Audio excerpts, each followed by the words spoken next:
एक गांव में एक लड़का था जो अपने घर का गुजारा करने के लिए जंगल में लकड़ियां लेने जाता था। जैसे ही वो लकड़ियां लेने जंगल में गया तो उसको डेली का उसका काम था, वो डेली जाता था, डेली लकड़ियां लेकर आता था ताकि शाम को उसके घर में चूल्हा जल सके।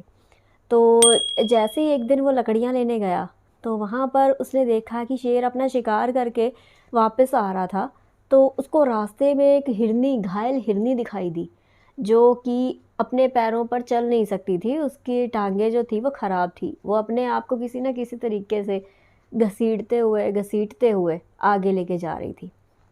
तो जब उसने देखा लड़के ने कि ये इससे तो चला ही नहीं जा रहा है, तो शेर आएगा, अब इसका शिकार कर लेगा वो।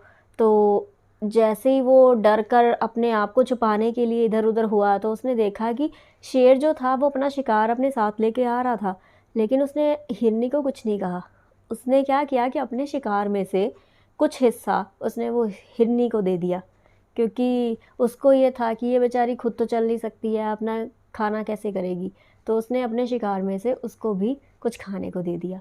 तो ये चीज़ देखने के बाद उस लड़के ने सोचा कि मैं घर पे क्या कर रहा हूँ, यहाँ मैं जंगल में रहता हूँ, क्योंकि यहाँ पर बहुत सारे ऐसे जानवर हैं या लोग हैं जो दूसरे आदमी को देखकर उसकी हेल्प कर देते हैं। तो मुझे इतना एफ़र्ट करने की क्या ज़रूरत है, मैं क्यों इतनी भाग दौड़ कर रहा हूँ, मुझे कौन सा इसमें से कुछ मिलने वाला है। डेली मैं जाता हूँ, डेली मैं काम पे जाता हूँ, डेली मैं लकड़ियाँ लेने आता हूँ, सिर्फ़ किस लिए, खाने के लिए। खाना तो मुझे कोई भी दे देगा। ये चीज़ सोचने के बाद उसने क्या किया, अपने घर को छोड़ दिया और जंगल में आके रहने लग गया। जंगल में 1 दिन हुए, 2 दिन हुए, उसको ऐसे ही करते करते 10 दिन हो गए। उसको किसी ने कोई खाना नहीं दिया। तो जैसे ही वो बस बेहोश होने वाली हालत में था कि वो तो मर ही जाएगा, पानी तक की गुंजाइश नहीं थी कहीं से मिलने की। तो वो हैरान हुआ और एक आदमी आया वहाँ पर। तो उसने उस आदमी को बोला कि मुझे यहाँ पर मैंने ये चीज़ देखी थी कि शेर ने उस हिरनी को खाने के लिए दिया था।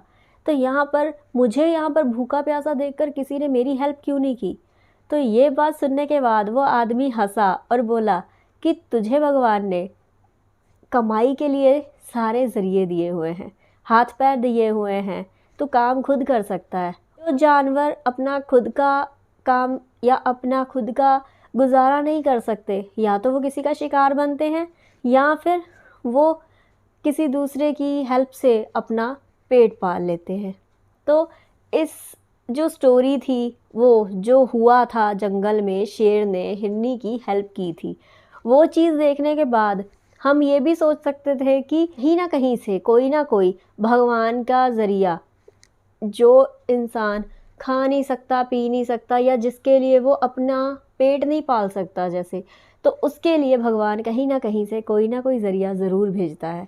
तो ये चीज़ भी हम सोच सकते थे और उस आदमी ने उस स्टोरी से कुछ और ही सीख लिया कि फ्री में बैठे बैठे हम अपना गुजारा कर सकते हैं, हमें काम करने की कोई ज़रूरत नहीं है, कोई ना कोई तो हमारी हेल्प कर ही देगा। जब ये चीज़ उसने सोच ली तो ये थॉट उसके दिमाग में था, तो ये उसके लिए रॉन्ग साबित हुआ। लेकिन अगर वो उसके लिए पॉजिटिव होता तो ये भी हो सकता था कि वो ये भी करता कि जो शेर ने किया वो उसे भी करना चाहिए था। जी हाँ फ्रेंड्स, सेम ऐसी ही स्टोरीज़ हमारे साथ डेली बेसिस पे होती हैं।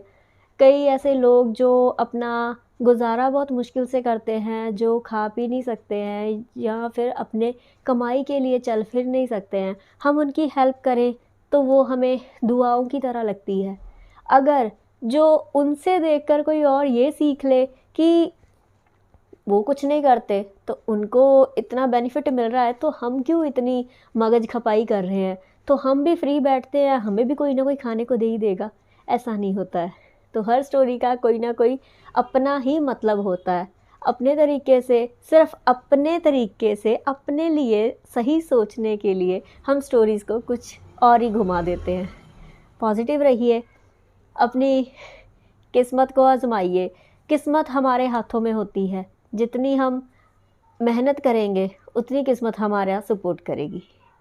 अगर आपको मेरी वीडियोस और स्टोरीज़ अच्छी लगती हैं तो प्लीज़ प्लीज़ मेरे वीडियोस को लाइक कीजिए एंड मेरे चैनल को सब्सक्राइब कीजिए। Thank you very much.